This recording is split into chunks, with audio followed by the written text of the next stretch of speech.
Hi, I'm Tran. In less than 5 minutes, I'm going to talk to you about a large settlement that the Department of Labor just entered into with a restaurant in South Carolina. The case is 167 Raw Street. This is an interesting restaurant. It's in South Carolina. It's called 167 Raw Street. It's located at 193 King Street, South Carolina. It's an oyster bar. Looks like an upscale oyster bar. They cater and they have a casual menu. So what's going on with this case is that they had 92 workers who were tipped employees. Tipped employees mean that they're being paid $2.13 an hour or something less than $7.25 an hour. And so the Department of Labor investigated them and found that there's two violations. Okay, so the first is that we need to recognize that the name of this company is 167 Raw Street, King Street, LLC, doing business as 167 Raw.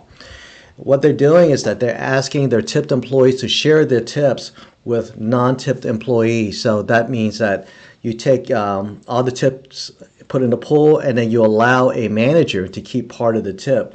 A manager is someone that supervises other workers and could hire and fire people or contribute to or make suggestions to hiring and firing. So that's number one. It violates the tip pool.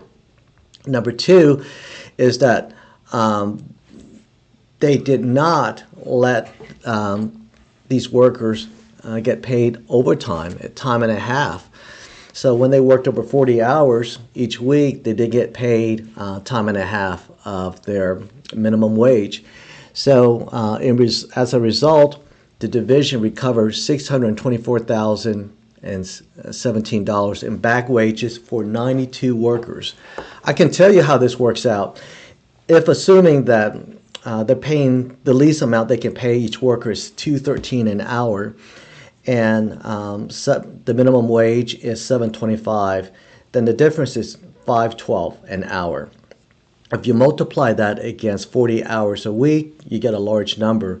You multiply that 40 hours against 52 weeks for each worker, it's over $10,000 in a differential. Now, you multiply that by 92 workers, and 10,000 becomes automatically like $92,000. But then you have liquidated damages. And we're assuming that these workers only worked 40 hours, but if they worked overtime, then you have additional overtime damages. So as a result, this company is paying $624,000, and they're going to have to sell a lot of seafood to pay for all of that. If you're interested, you find this helpful, or you have any questions, just let me know, and I'll be glad to answer your question. And if you enjoy these case breakdown or settlement breakdown, let me know, and I will continue to do more of these videos in the future.